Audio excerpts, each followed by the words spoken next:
Right, welcome to the next webinar in our Resources for Interpreters series. This is Cross-Cultural Communications. We're the only national training agency for community and medical interpreting, both face-to-face and online training. We are thrilled to welcome a very special presenter, and I will talk more about her in a moment. Just so you know, I'm Marjorie Bancroft, the founder and director of Cross-Cultural Communications, CCC. And this webinar that you're about to see of 1 hour is has a number of CUs associated with it. You will get in 24 hours from now, roughly, a link to your CUs, to your certificate, to the recording of this webinar. And you don't have to email for us. This will come to you automatically. We suggest that you use gallery view to see our presenter and both presenters, because I'll be coming back at the end for Q&A. We ask that you please use chat for your comments and your greetings and your questions for us, because we'll answer questions behind the scene about your certificates or anything to do with webinars or CCC. Please use the Q&A feature specifically for your questions for our wonderful presenter. And Paola, one of the things to know about me is that I always forget until this point in our webinar to ask how you pronounce the presenter's last name. Would you say your name for us before I continue? Of course. I don't butcher it. Hi, everyone. My name is Paola Iannelli.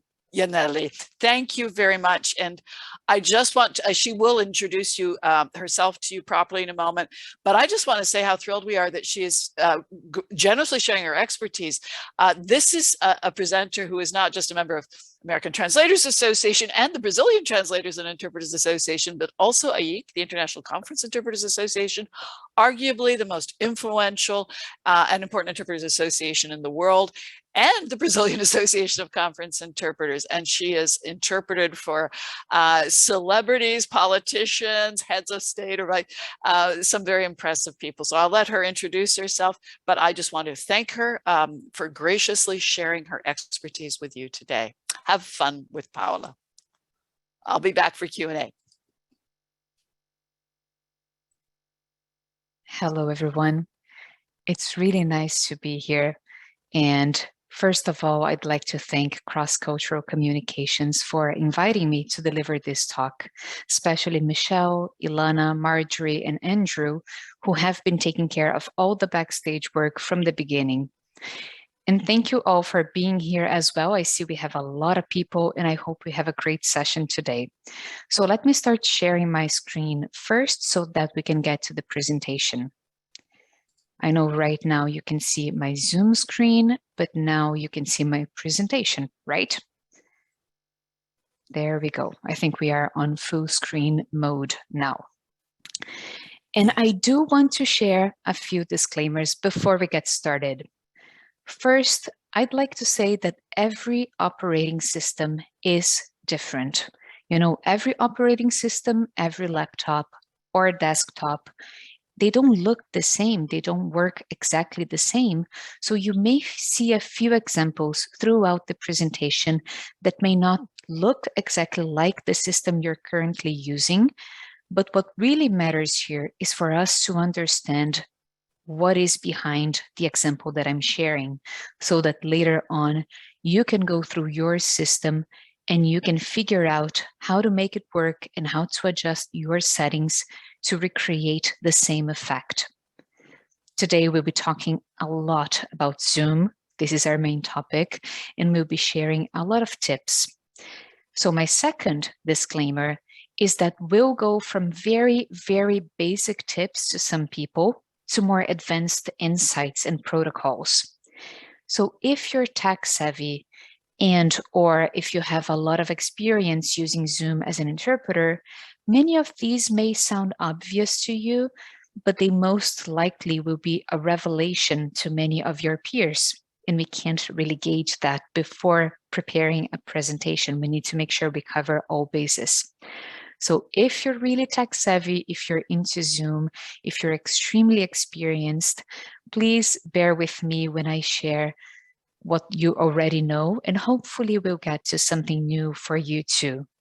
Even more skilled users will probably leave this webinar with 2 or 3 actionable insights, and this might make a huge difference in their performance as interpreters down the road. So this is our main goal today. And by the way, please feel free to try some of these tips and these things as we move along the webinar, if you have access to these features in webinar mode, because right now we are in webinar mode and you are just the audience. So you may not have access to some of these, but it's always easier to remember something when we've done it before. So if we're talking about audio settings and you can try it out right off the bat, go ahead and do it, because this is going to be beneficial for you to remember it later. And third, our goal here, as I was saying, is to learn as much as possible. And we'll have time for a Q&A in the last 10 to 15 minutes of this session. So please feel free to leave your questions in the Q&A function at the bottom of your screen. And our beautiful team will be going through these questions and preparing a list of the most interesting, most relevant questions for the end. I won't be able to monitor the chat box. So if you want to post questions there, I won't be able to answer them, but please feel free to talk to your peers in the chat box and to leave any messages you might want to leave. We're all here to learn, and we can learn a lot from each other's questions. So don't feel embarrassed about asking questions that may sound very basic, as they are certainly welcome.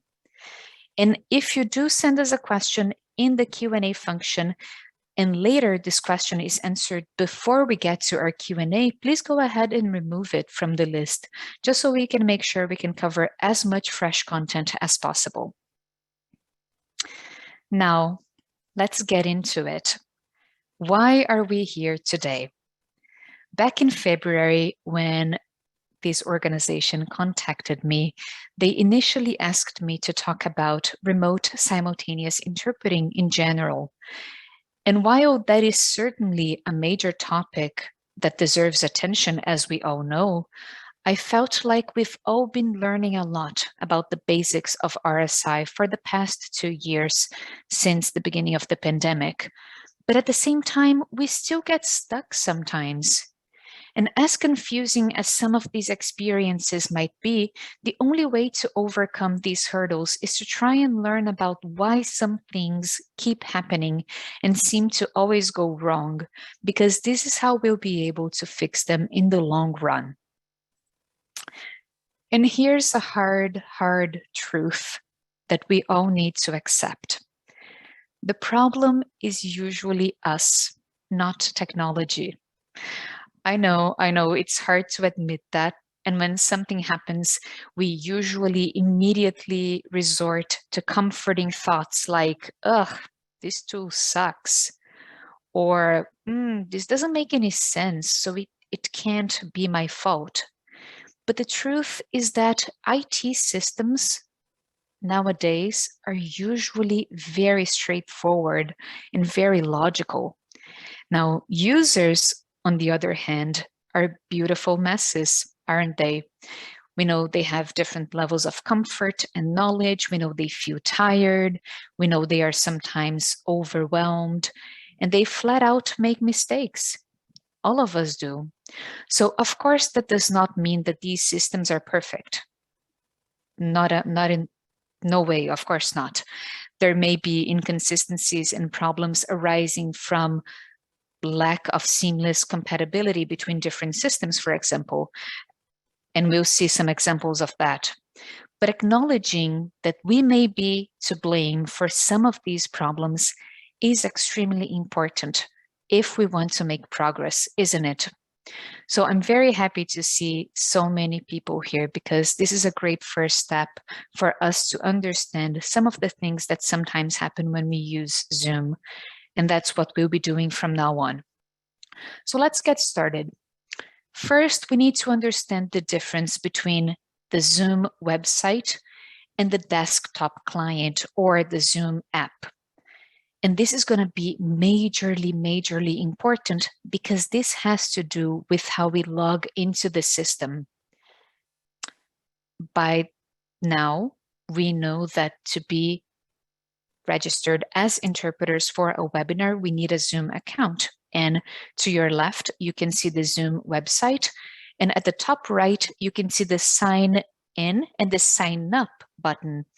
So if you don't have a Zoom account, you can use an email account to sign up and create a Zoom account for free. You won't be paying anything for it, but you probably already know that. However, when you sign in, you have two options. You can sign in on the website, or you can sign in on the Zoom platform. And by the way, let me ask you something. Do you see the chat popping up during my presentation? I think you do, right? If you do, I'm going to change the Zoom screen over here so you're not bothered by that. There we go. I think that's better. Let me just adjust a few settings now. All right. So you can log in through the Zoom website or through the Zoom app/desktop client. If you need to adjust some more advanced settings, yes, go ahead and log in through the website. However, most of the times, and with the recommendations I'll give to you later, it is going to be even more important to know how to log in through the desktop client, meaning the app you download on your phone, on your iPad, or on your computer/laptop. This is what we see to your right. So after downloading and installing Zoom, you're going to open the app, probably at the bottom of your screen, and you're going to see these options of entering your email and entering your password. This is extremely important because pre-assigned interpreters must be signed in to the account associated with the chosen email address.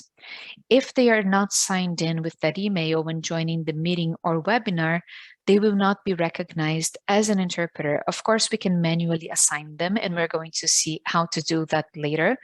But it's always better to log in with the account that has been registered, and I'm going to tell you why.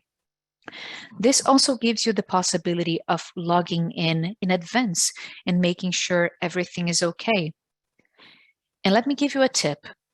Let's say I'm going to use my main email, paulaianelli@gmail.com, for an assignment for which I've already been registered as an interpreter. So I log into this email on my Zoom desktop client to your right, and everything is ready to go. But before I join the meeting, I decide to go to the website and check out another account that I use because I have multiple Zoom accounts. And I log into another account before clicking on a link. This could be a problem.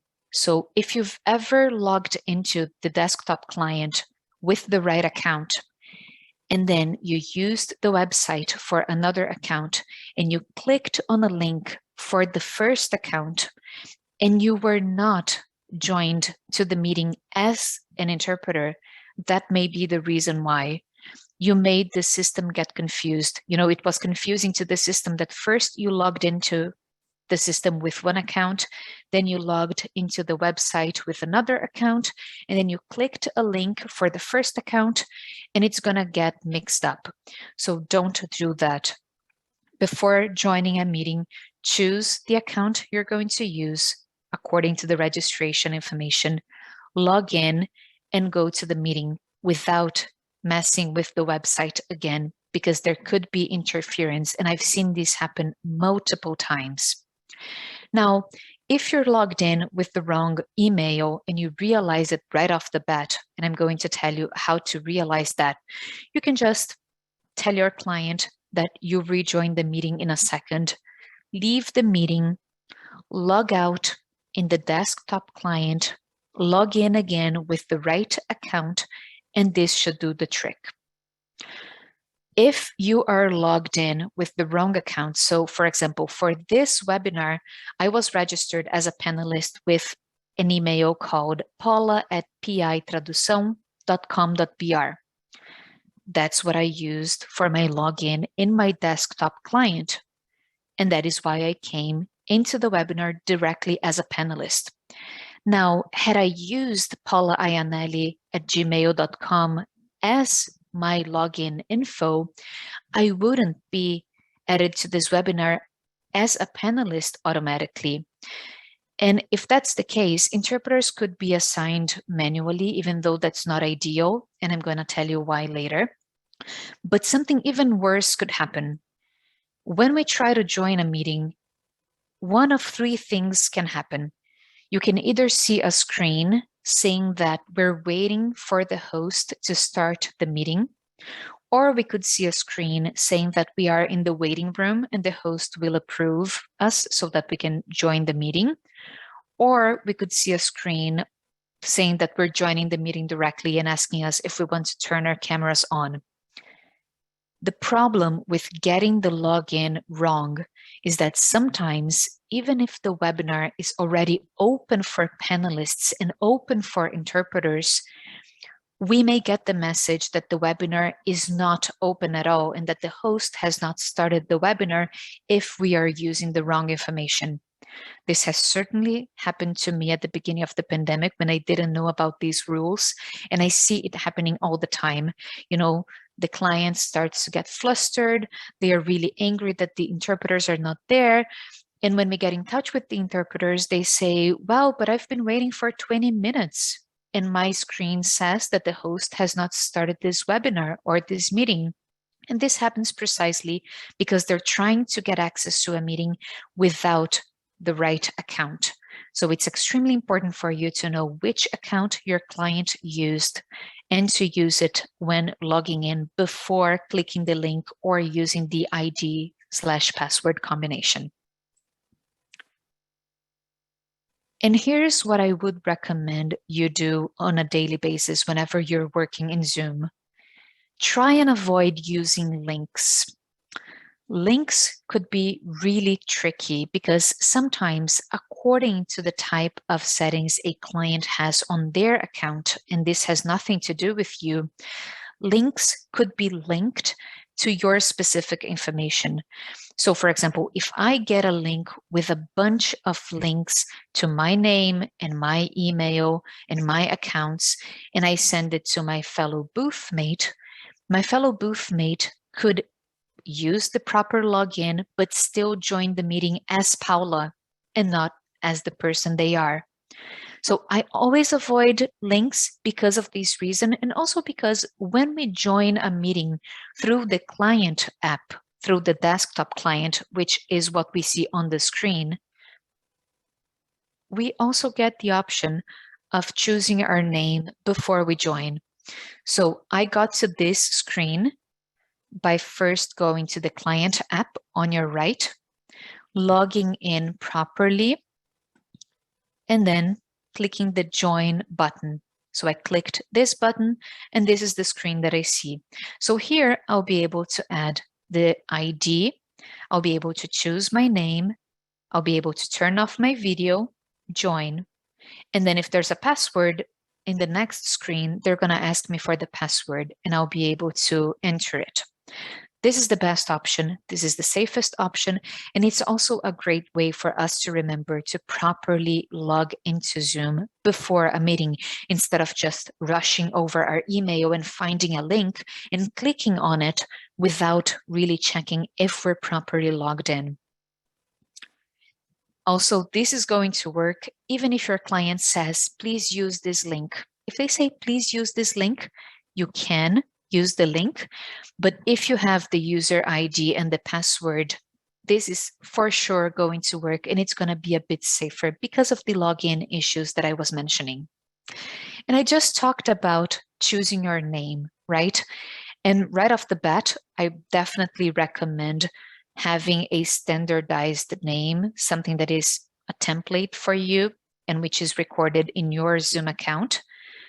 But even if you don't, or even if you feel like you need to change your interpreter name every so often for different assignments, please consider how important it is to choose a proper name and a proper picture when we work in Zoom, because we are really exposed to clients. That's number one. You know, we're there It is their event. Oftentimes they've planned ahead for this event for a year. It's a major thing for them. And we, number one, want to be discreet. We don't want to stand out for the wrong reasons. So we shouldn't have personal pictures. We shouldn't have nicknames or even confusing names on the screen. For example, Paula Iannelli. Okay, that's my name for sure. But if we have interpretation into Portuguese, Spanish, French, Italian, and Mandarin, how will they know what kind of interpreter I am and what language I'll be working on? It's way easier and way more convenient for clients and for tax staff who's going to help us throughout the event to understand where I should be and what channels I should be assigned to if I've got a really clear name. So interpreter, PT, Paula would be something recommended. Of course, we can see many variations of this, but these are some of the do's and don'ts that we have for this kind of situation. We should also be mindful of the names and pictures that we choose whenever we're working, not necessarily with end clients, but with our colleagues or through our colleagues. You know, if a fellow interpreter invites me to translate an event with them, I'm working for them. And of course, they have their end client.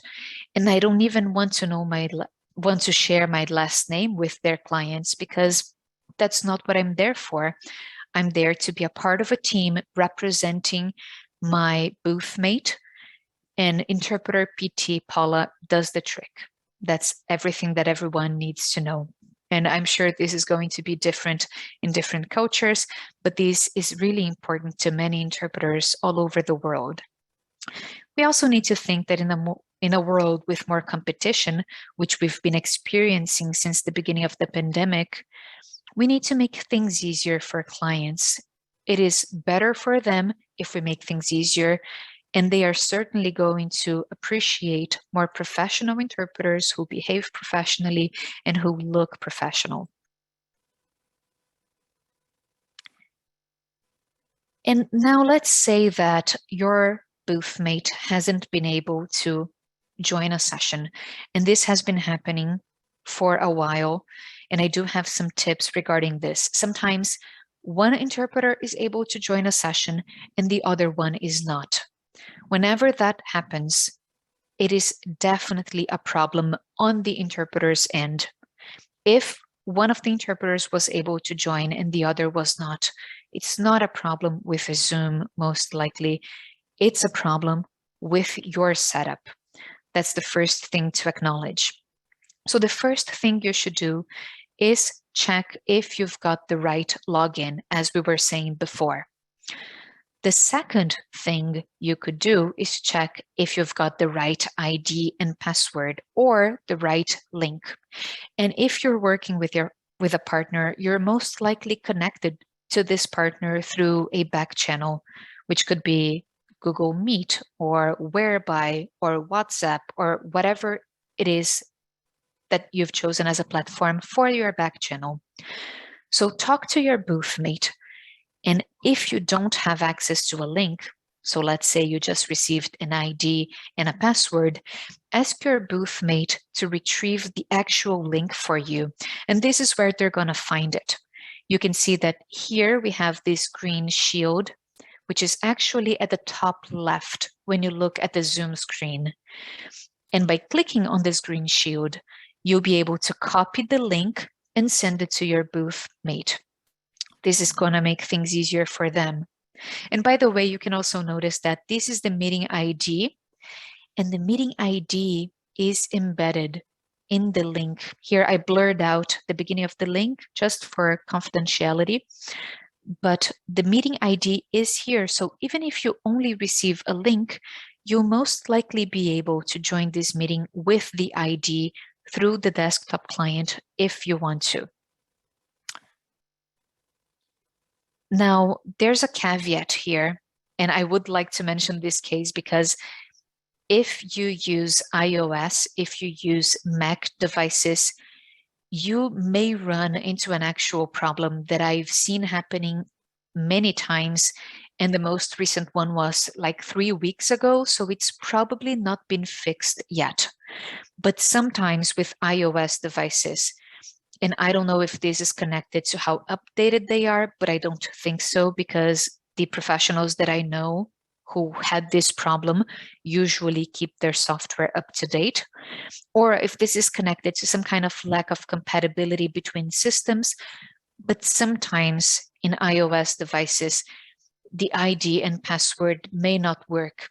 You may try it 1,000 times, you may restart your computer, you may type it manually, you may copy it and paste it, and it still doesn't work.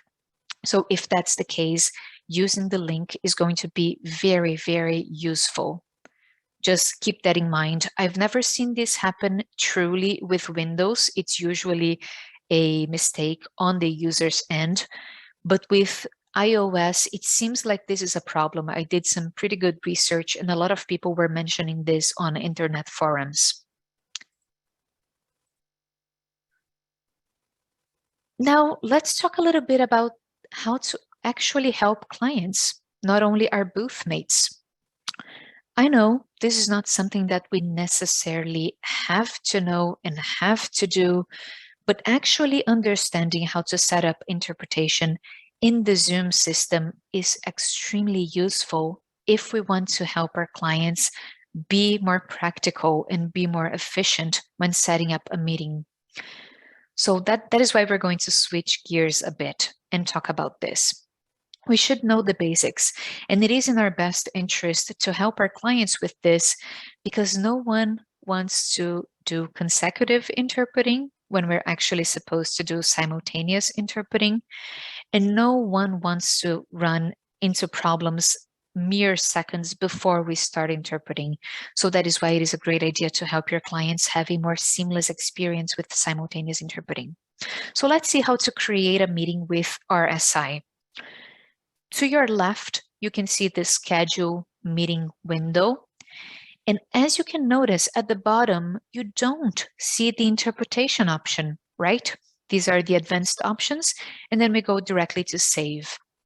Now, this is happening because after going into the Zoom system, either the website or the desktop client, if your client clicks on schedule meeting, they will see this screen. But to see the interpretation function, they need to choose generate automatically for the meeting ID. This is key. This is really important. If they choose generate ID automatically, the ID will show up here and they'll be able to choose interpretation. Now, is that enough for the interpretation feature to be available? Yes, that's enough. Is that the best we can do? No, we can do something even better. We can ask our clients to actually register us as interpreters beforehand. So that's the difference between joining a meeting as a regular person and then being assigned as an interpreter, or what I'm recommending is that we are registered as interpreters beforehand. Now, let me tell you why this is a great option. This is a great option first and foremost because we get this email as confirmation. We see blah, blah, blah, your client has invited you to a meeting to be an interpreter for English and Portuguese. This is great because we can check the languages. For example, I've been invited to meetings as an interpreter for Spanish and English because the client didn't know that I'm a Brazilian Portuguese interpreter. And I was able to spot that in the invite and actually get back to the client and say, hey, did you just get the languages wrong? Or are you expecting me to translate into Spanish? Because I don't. You can check the date, time zone, and name of the session to make sure everything is right. And you also get to have this information on file in your email to go back to it whenever you want to. The best way to register your interpreters is during scheduling or editing a meeting. Editing is okay too. And your client is going to add your email here and choose the languages and then save. And that's it. When they do that, you'll get this email. And that's also a great way of knowing that they've actually registered the interpreters, because we sometimes tell clients what to do and they say, oh yeah, sure, I've done it, done already. And they may be confused. Sometimes they may think that they did what they had to do, but they didn't. So if a client says, oh, I've registered the interpreters already, and you haven't received this email, they haven't registered the interpreters successfully. They may have tried, but it didn't work. So you can get back to them and say, hey, I haven't received the email. Would you mind trying again? Because this is really important. And this is extremely good and extremely healthy, because when we're registered as interpreters and we join a meeting, when they start the interpretation system, this system is gonna send us to the booth automatically, immediately. If we're not registered as interpreters beforehand, they're going to assign us manually. But then if we have connection issues, or if they have to bring the meeting down and open it up again, we won't be registered as interpreters any longer. So they'll have to assign us manually again. If we were interpreters from the get-go, then in this case, we'll always be interpreters when they start the system, which is really convenient to clients and interpreters alike. It's a great option. Now, if your client can't find this option, even after choosing Generate ID automatically, maybe this may not be enabled in the advanced settings. So you're going to tell them to go to the Zoom website, look for settings, which is over here, and choose In Meeting Advanced, and then look for language interpretation. So here they'll be able to enable language interpretation. After doing this, they can go back to the desktop client or to the website, log out, log in again, and then they will probably see this option. Now, if they don't see this option at all when they go to advanced settings in meeting, that means that they don't have access to this feature yet. This feature is available for business, education, or enterprise accounts. And it's also available for pro accounts with the webinar add-on. If you don't have the webinar add-on, it's not going to work with a pro account. So first you need to check if they have this account. Then they may have one of these accounts, but they'll have to get in touch with customer support to ask for customer support to enable this feature in their account. And this could take up to 3 business days.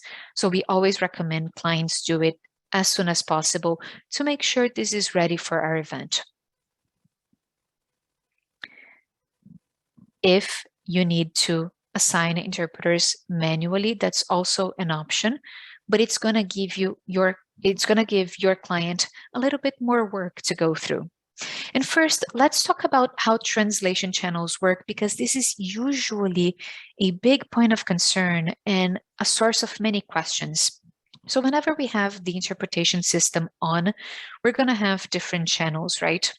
And it's important to let clients know that if the English audience or the American audience joins and chooses English, they will be hearing everything in English. They won't have to switch whenever someone starts speaking English in the main floor. So that's something important to share with them. It's also important to tell them what the mute original audio option is.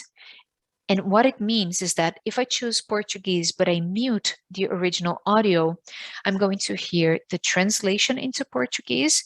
But when no one is broadcasting into the Portuguese channel, then I won't hear anything at all. And this could be really confusing, especially when we're talking about panels, roundtables, interviews, sessions where people are interacting a lot, because they won't be able to hear the other person who is speaking to them.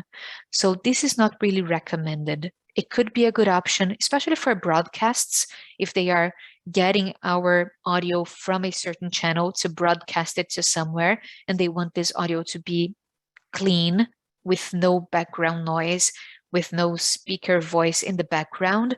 But for general audiences, this is not usually recommended.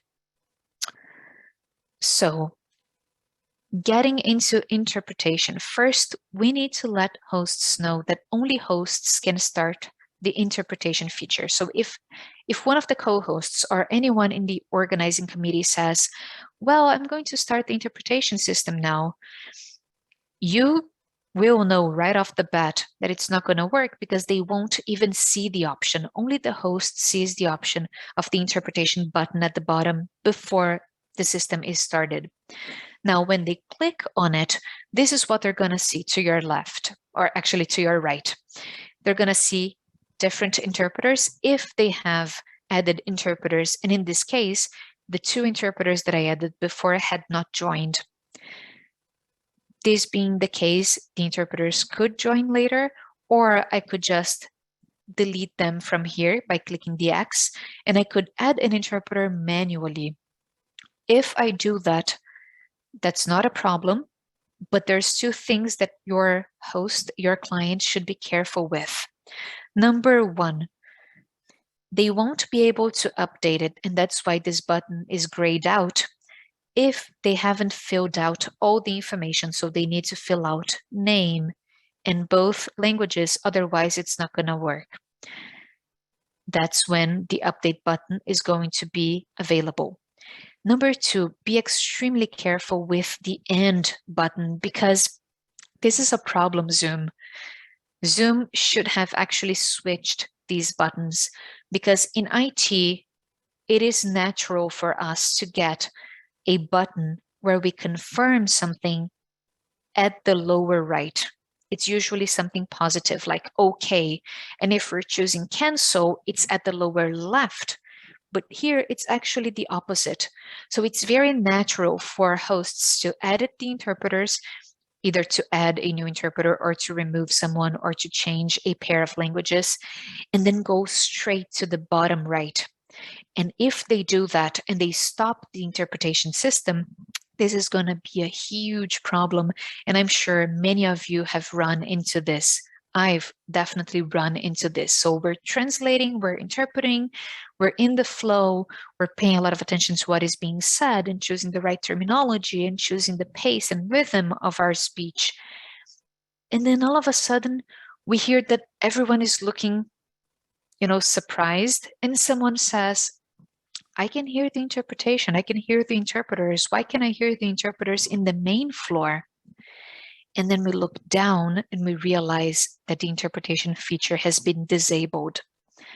So be very careful. If you see your interpretation buttons, your language buttons are no longer available to you, if they are no longer on your screen, that means the interpretation feature has been disabled. So if you're unmuted and you speak, you're going to be speaking as a panelist, not as an interpreter. So what you should do in these cases is stop speaking immediately, mute yourself, and send a message to the host asking for them to start the system again. That's the only way to do it. You won't be able to get into the interpretation channel on your own. And these are useful things to share with our clients, because they'll be running the show, they'll be taking care of all of this.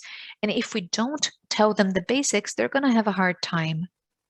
Now, this is another big one where I see many problems happening. Sometimes we have to register for a webinar as an interpreter. For example, you all had to register to be here, but you were registering as audience members. If you have to register as an interpreter, please bear in mind that you should use the information that you're supposed to use for the event.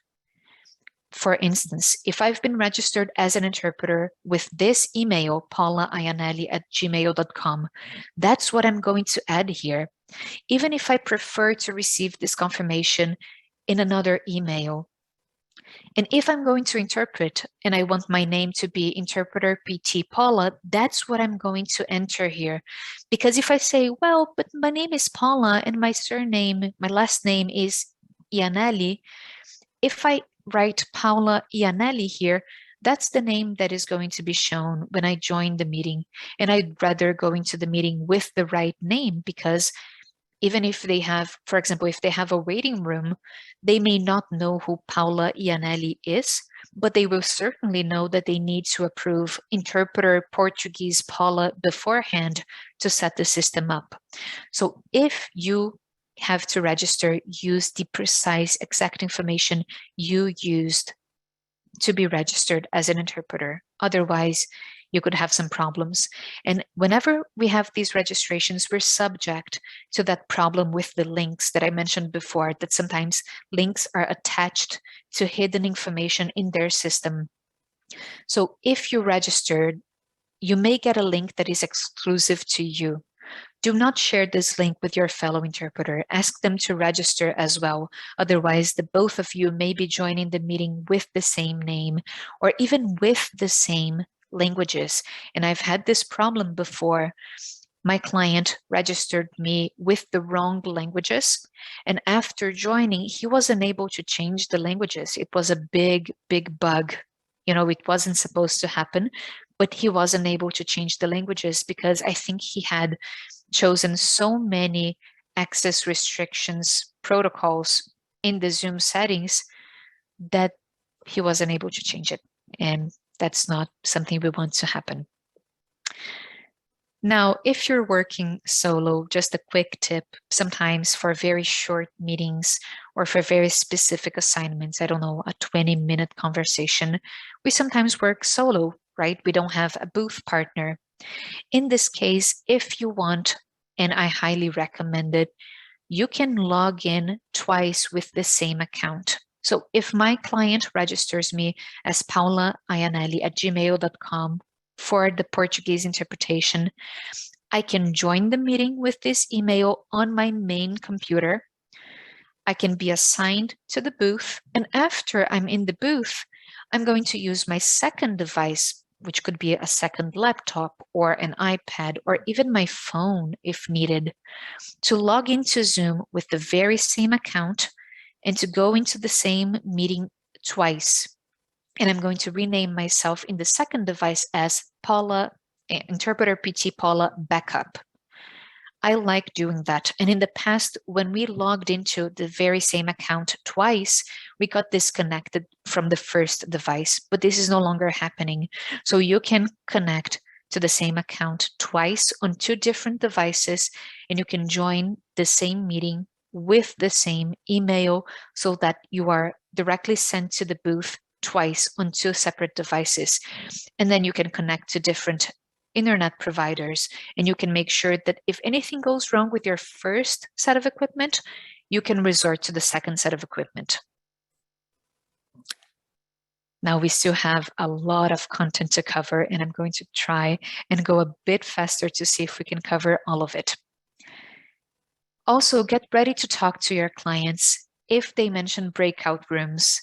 As many of you are surely aware of, the interpretation feature does not work inside breakout rooms.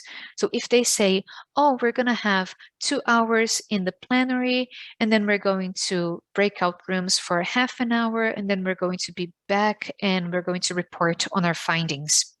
Just make sure they understand that that's okay, but there won't be simultaneous interpreting in the breakout rooms. So they've got the option of having consecutive interpreting if you're okay with that. And they've also got the option of keeping one of the groups in the main room so that they can benefit from the interpretation feature. Same thing applies to recording. Sometimes with our permission, clients decide to record the session and they say, oh, I'm going to record the translation too, of course. It's going to be super helpful. And then just make sure they know that if they do a cloud recording, cloud recordings do not store our voices as interpreters in the specific language channels. Cloud recordings always record the main channel, the main speakers, the floor. So if they want to record specific language channels, meaning interpreters, they need to have a local recording. They need to record it on their computer, and they will need one co-host for each language. And these co-hosts can't be, swinging around and just checking different things out, because whatever they hear will be recorded forever. So if they want to record Portuguese, they should just choose the Portuguese channel, do a local recording, and that's it. That's how it's going to work. Very quickly, here we have some important settings you could change to make your experience better. So number one, automatically adjust microphone volume. This one is useful, especially if clients say that your sound is much lower than your booth mates. If that's the case, this may be the problem. So choose automatically adjust microphone volume to make sure they equalize the sound. Number two, automatically join audio by computer when joining a meeting. I do not recommend checking this option, because it is safer if you choose manually to join the audio when joining a meeting, just to be on the safe side. The same thing applies to the next one, but it's actually the opposite. You should check the option of muting my microphone when joining a meeting, just to make sure when you join, you get to choose when you're going to start speaking to everyone.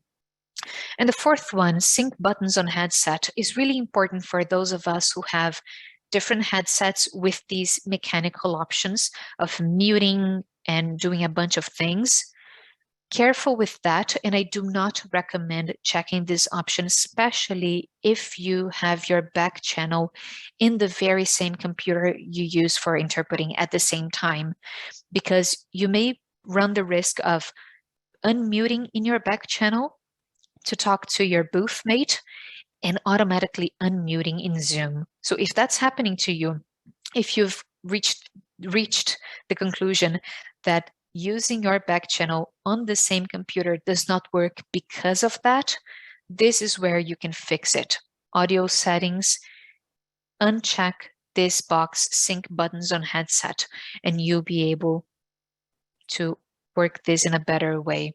Also, I do not recommend muting yourself only in your headset mechanically, physically, and leaving your mic open in the Zoom client, because this could be confusing to your booth mate. They could think that you forgot to mute, and this could be confusing to your client as well. If they hear any kind of noise in the background, they may think it's coming from you because you're not actually translating at that point in time. Very quickly again, when you go to the microphone button at the bottom left and you click the up arrow, you can make sure you have your headsets selected.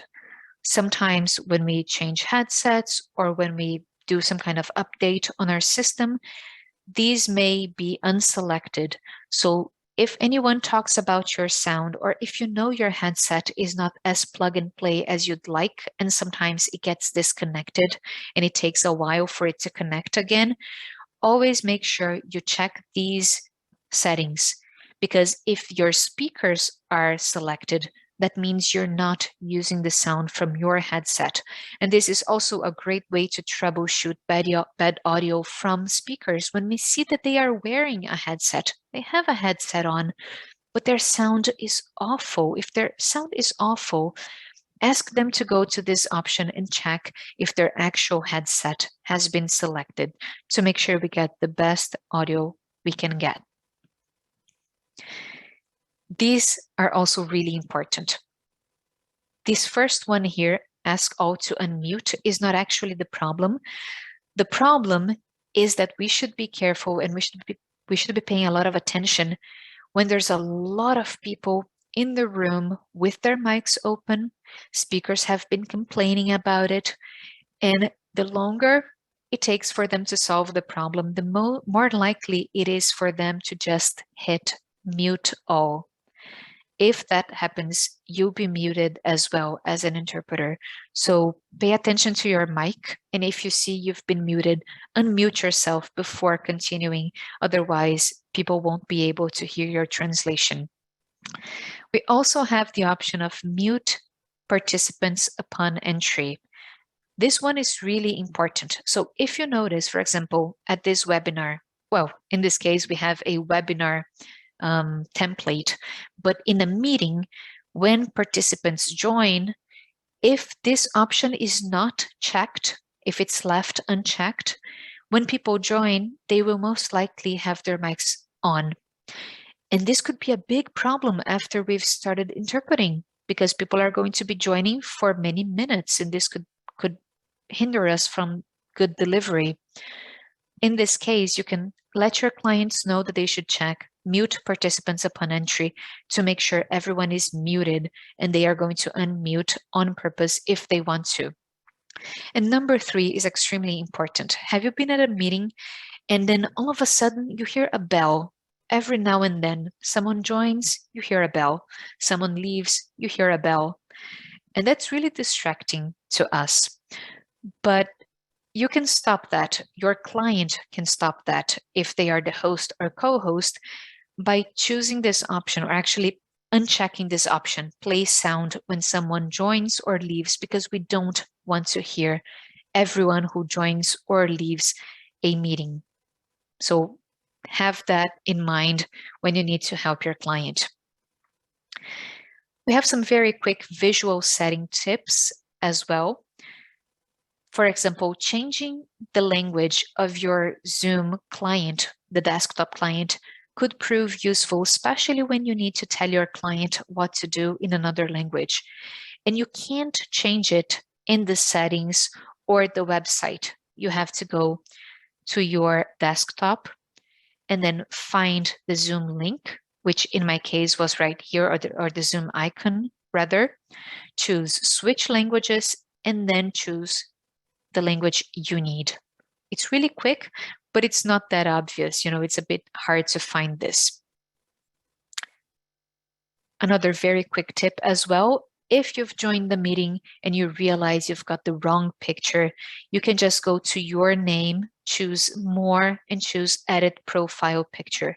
And here you'll be able to either delete or change your picture at least. This one has a lot of impact on us, especially when we have videos with subtitles. I'm sure many of you have been through this. Sometimes speakers start sharing their screen, and all of a sudden we are in full mode, and then they share a video with subtitles, but the translation buttons, the channel buttons, are on top of the subtitles, and we have to actually read them to then translate them to another language. If this happens, do not panic. You can change the size of your screen. So to resize it, all you gotta do is get out of full screen mode, and then you'll probably see the screen to your left and the speaker to your right. And you see this here, this crease? This is where you'll be able to click, hold, and then resize the screen. So if you pull it to the left, you'll be able to make the actual screen smaller, and then the subtitles will go up a bit, and they will get out of, they will no longer be behind the interpretation button. That's something really simple, but really problematic for many of us when we're translating. And here, this is also a very basic tip. Instead of just looking at a bunch of black boxes with people's names on it, you can go to the ellipsis sign in one of these boxes, click it, and then choose Hide Non-Video Participants, so that you make sure that in every meeting, you only see the people who have turned their cameras on. And by the way, here we see the option of making someone a co-host. So if you're an interpreter for a meeting or a webinar, and they make you a co-host, that could be great, because then you get new powers. You know, if your booth mate forgets to unmute and is translating happily in the back channel, but has no clue that no one can hear them in Zoom, you can quickly ask them to unmute through the Zoom system because you're a co-host. Or if a speaker clearly doesn't know their mic is on and, I don't know, goes to the bathroom or picks up another call, as a co-host, you can mute them And of course, you should be very careful when doing that to people. You need to be sure of what you're doing, but it could be useful. However, if you're a co-host, be extremely careful because you also get powers to start or end a webinar or to kick people out of the room.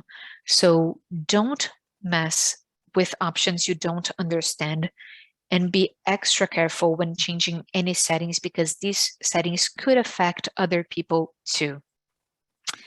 And we finally have a relay function. We probably know that, we're probably all aware of that, but this is something new. This is something from the last month, I think. And in the past, we'd have to choose a language and we'd need the back channel to hear our fellow interpreters. But then when we had many languages in a Zoom meeting, we had to join again with another account to be listeners, to be audience members, and then hear our fellow interpreters interpret into English to then translate into our languages. With the relay function, that is no longer needed. It's a pretty straightforward function. You're going to notice it right off the bat if you haven't seen it before. And here you can choose what audio you're going to listen to and what channel you're going to broadcast to. So these are my two languages, English and Portuguese, and these are my audio channel options. Now, why can't I see Portuguese here? Because I'm broadcasting into Portuguese. This is what we need to understand when it comes to this option. So let's say someone starts speaking English and I need to translate into Portuguese. I'll be translating here. But then I decide to speak English because something has changed. Somebody spoke Portuguese. I need to translate into English. I'm translating into English here. But then somebody starts speaking Mandarin, which I don't understand, and I need to get the English relay. In this case, I'm going to switch back to Portuguese, which is going to be my broadcasting channel, and then English will be available to me, and I'll be able to choose English instead of main audio to hear the Mandarin interpreters translating into English, and that's how I'll be able to provide my client with relay interpretation. Really straightforward, really easy to master, and I would recommend you check it out before an assignment. Now, you may be thinking, oh, come on, Paula, my job is to interpret the meeting. Let the client figure all of that out. You know, I'm here to translate. And that may be true to a certain extent, but there are many things that clients don't know, but we should. You know, it's been 2 years and it's expected that we are up to date on the very technologies we need to work with. Think about it. Would you hire a photographer who didn't know how to operate his camera? You probably wouldn't, or you wouldn't trust them. So it's extremely important for us to know how to help our clients. And on top of that, we want to understand how these things work and we want to practice and get better at it because we don't want these things to get in the way of your performance, right? We know that whenever something goes wrong, we get upset, we may get anxious, we may get nervous, and then we need to start interpreting all of a sudden after having these problems. And we feel like we're not interpreting as well as we could. So the more we're familiar with these systems, the less they will be a problem for us. That is why preparation is key. We no longer have tech support. We don't have tech teams behind it all who know how to deal with it with our booths. For example, when we went to in-person events, we could rely on these teams. So now we need to make sure things work. And with the pandemic, we also know we now have to face more competition. And being a brilliant interpreter has never been enough in itself. Of course, we need to behave properly and study in advance and prepare for the events and have good rapport with the clients. We need to be organized. We need to arrive on time. We need to dress well. We need to do a lot of things in addition to interpreting. And now we need to master these systems as well because problems with interpretation are now under a microscope. Whenever we have problems in Zoom, everything stops. And that didn't used to be the case in the past, right? Whenever we had a problem with the booth, only a few people were impacted and events rarely stopped. In Zoom, it's become much more common, and we don't want clients to want to worry about us. If we do a great job and they don't have to worry about us, and on top of it, we can even share important, actionable insights and tips with them, we're going to be more valuable. And this is certainly something that is not going to hurt us, and it's probably going to become a competitive edge. So my recommendations, and I'm almost getting to my conclusions, as my best practices for a better RSI experience are to always update all your Zoom platforms, Zoom on your laptop, Zoom on your computer, your app on your phone, your app on your iPhone. Get them up to date. You should also install Zoom in these backup devices and get familiarized on how to log in and out. It's important to keep your devices charged and within reach, and preferably to test the link or ID plus password the night before, and to get them ready, in a Word file or maybe a notepad, so that you're ready for the next day and you don't run into any problems. Also, please have a Zoom account that you use exclusively for interpreting, so you don't have to keep on changing it all the time. It's a great thing to always read the release notes as well. So whenever there's an update, skim it and see if there are any release notes that are going to have an impact on interpretation services. And if there's something new, for example, the relay function, you can always test it out with colleagues. And that is a great way for you to get the hang of it before going into a real battle during an interpreting session.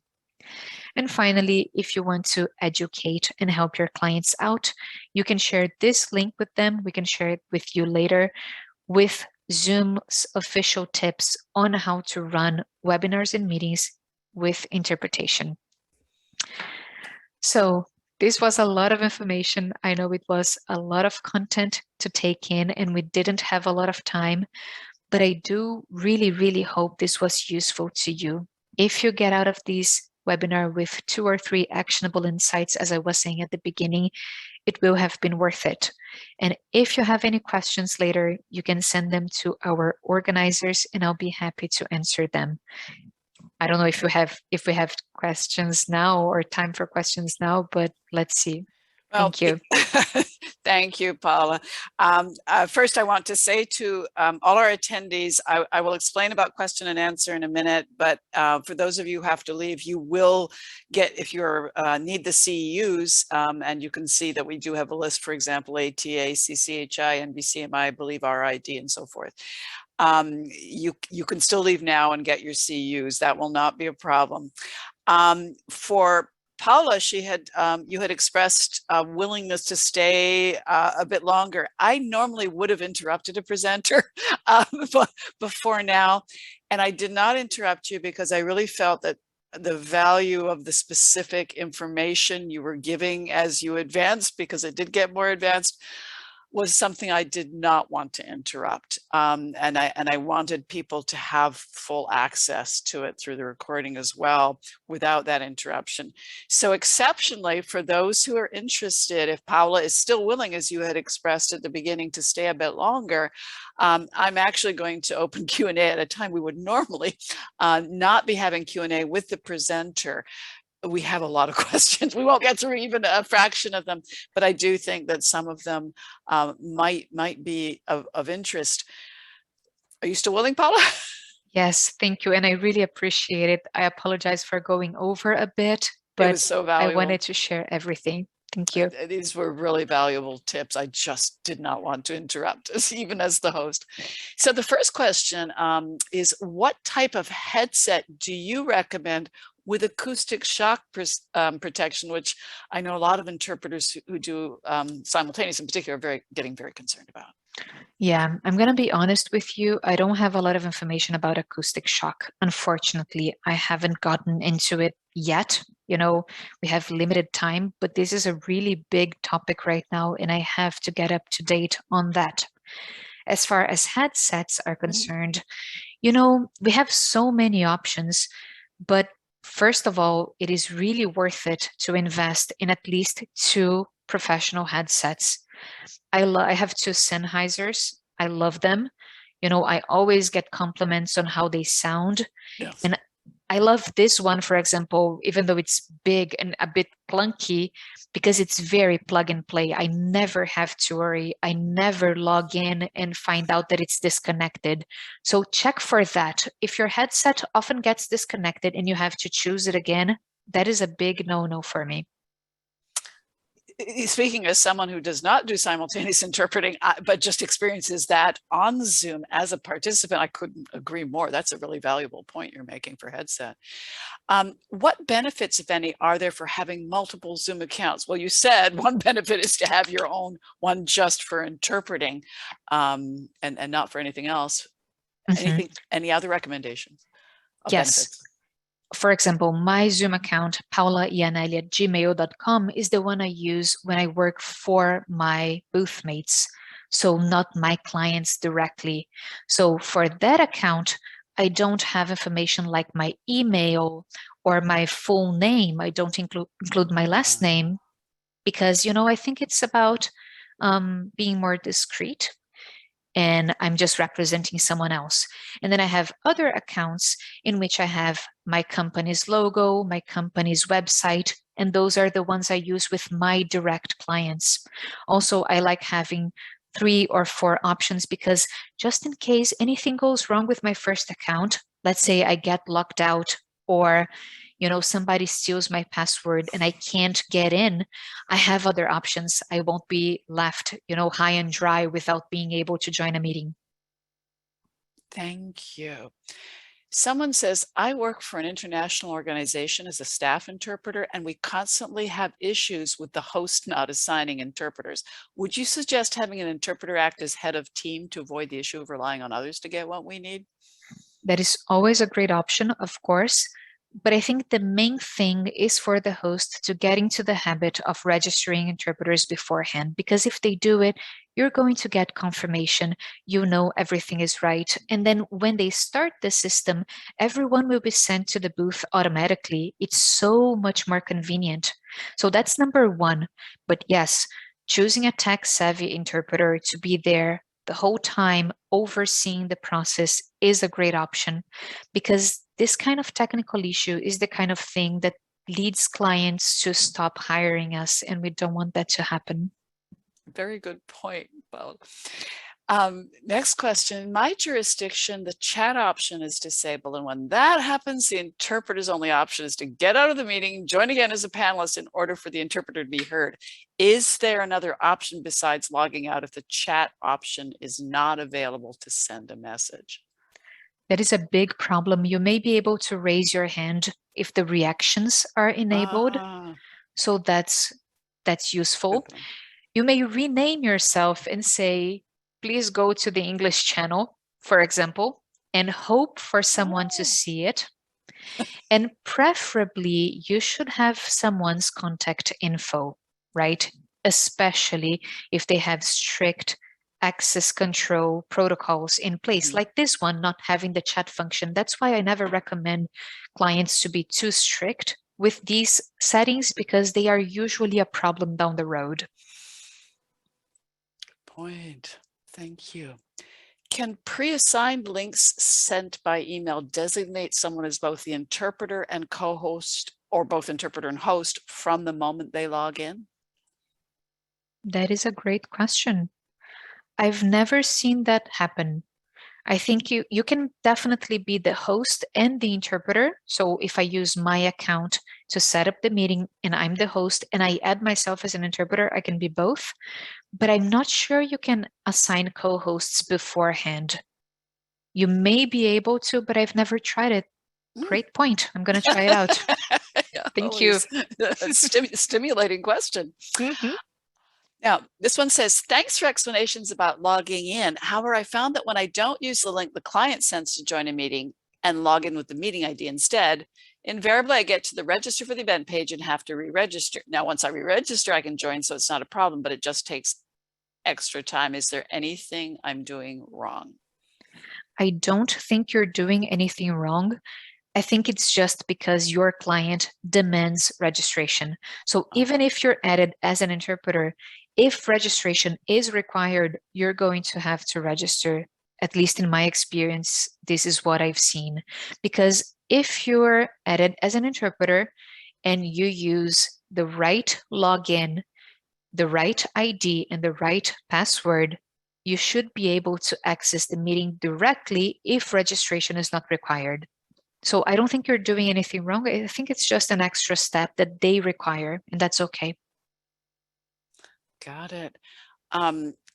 Someone, by the way, is asking, could you please go back to the page with the website we should use to update our clients? Tomorrow, everybody, you'll get the recording and you can go to, the end of the record or near the end of the recording to get that website. I'd like to focus on questions here. Next question, do you know if and when translated audio will be recorded as part of the session?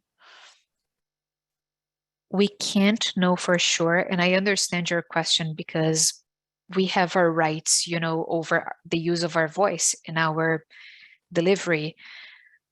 If you see like this meeting has English, Portuguese, and Spanish, and then you have 3 different co-hosts, all 3 of them recording something locally. And it's local because you see a circle with a red dot in the middle. So that's local recording. If you see the cloud icon, that's a cloud recording. If it's a cloud recording, it's impossible for them to record the audio channels, the specific language channels. If it's a local recording and you have a number of co-hosts recording separately, it is very likely that they are recording the translation channels, but unfortunately, there's no way to confirm it. So you have to ask your client. Got it. Thank you. Next, do Chromebooks have the same options as the ones you were discussing? I haven't had a Chromebook and I haven't tested it out before, but as far as I know, you can't really download and install software in a Chromebook, right? You can just use Google Chrome. So you have to do everything online on a browser. So if that's the case, the answer is no, because you don't have access to all these features on a browser. You need to be using the desktop client. So you could use iOS. I have a MacBook and I use my MacBook constantly to interpret, but you can't be using just the browser. Got it. Interesting question. Sometimes after the recent Zoom update, attendees hear interpreters on the floor. Any idea why this happens? No, sometimes they do have a few flaws right after an update is launched. At the beginning of the pandemic, when they released a new update, I would wait for a couple of days before installing it on purpose, because if there was something majorly wrong, I could be a bit more protected for a while longer. Right now, they are nailing it. They are doing a good job, so I'm not as afraid as before. But sometimes this may happen. And, we're dealing with so many systems, so many different people, so many different devices, that sometimes there is a lack of compatibility, Yes. but it's really rare. And it's usually a mistake on our end, not necessarily as interpreters, but for example, sometimes someone may be connected through 2 different devices, either because they are recording it or because they are at the office and they need to look at one device for that meeting, but then speak at the other device. And if they are hearing the interpretation and their mic is on, our sound may leak onto the main floor, not necessarily through the Zoom system, but because someone made a mistake. Someone, instead of using earbuds, is just hearing this sound out loud. This could have been why, but of course it could be a bug right after a new release is released. Yeah. That's always possible for sure. Mm-hmm. Instead of making someone a co-host, what do you think about pinning the interpreter? Pinning the interpreter. I don't think that's beneficial unless you are, of course, sign language interpreter. Yes, of course. Then in this case, of course, this is really useful. Or Standard, if yeah. you're doing consecutive or intermittent interpreting, then in this case, you may want to be highlighted, or your client actually may want to highlight you so that you build rapport with the audience and you share the stage with the speaker, which is something many speakers won't be happy about. So you need to consider that. But if we're doing simultaneous, the less we are under the spotlight, the better. That's why we don't turn our cameras on. So I don't think highlighting or pinning interpreters would be useful. Unless there's something else that I'm not considering. If there is, please let us know in the chat. Yeah, that's certainly not something I would know. This one seems a bit odd. Sometimes my clients can't find my language in their Zoom when it's assigning me to the channel. It's Vietnamese. This is not an unusual language here. So they probably haven't added Vietnamese to the list of languages. Because remember when I showed the advanced settings on Zoom's website, they have a few standard languages, maybe like 12 or 15. And of course, these are the most common ones: Italian, Spanish, Portuguese, Japanese, Mandarin, but they probably don't have Vietnamese by default. So your client will have to go to the advanced settings that I showed and choose add language, and they'll be able to add Vietnamese and specifically say that they want Vietnamese in every meeting from then on, and then they'll be able to choose it. Okay, well, we can't go too much longer, but this is important, and it's two questions that are related. And I know you probably answer these questions all the time, but I know that a lot of people in the audience probably have the questions. And you have addressed it in some ways, but when I work with a booth mate, I usually cannot hear them while they're interpreting, and they can't hear me while I interpret. Is there a way we can change so that we can hear each other? And the second question, how do you transition between your booth mate if you have one? These are both back channel questions. So I'm sure you have your words of wisdom. Yes, I can try and share what I've been doing for the past 2 years. Yeah, your own experience, yes. So in my experience, it is greatly beneficial to have a good back channel. I like Whereby. So Whereby is the one we use the most in Brazil. Everyone is used to it, even though I'm no longer in Brazil, but with Brazilian interpreters. And we like it because we can hear our fellow interpreter, our booth mate, and we can see them. So I'm actually connected to my booth mate during the whole event. I can see if they're having trouble breathing. I can see if something is going on around them and they need to switch. And we can even signal to each other to say, hey, it's my turn now, or just wait for a bit, or 2 minutes. We can, communicate really well. So even if you don't know your booth mate, or if you're working through an agency, for example, you can ask who your booth mate is going to be, get their contact info, and say, hey, which kind of back channel would you prefer? I highly recommend using both video and audio. And in the past, we couldn't hear our booth mates in Zoom at all unless we joined with a separate account without being an interpreter to be an audience member. Now we can, if on the floor they are speaking English and I choose Portuguese as my listening in channel, I'm going to hear my fellow interpreter interpreting into Portuguese. But then I won't be able to truly follow what is being said in English because it is going to be muffled out and very low. And also, when it's my turn, I'll have to go back to, because I'll have to choose English as my broadcasting channel to then choose Portuguese as my listening in channel.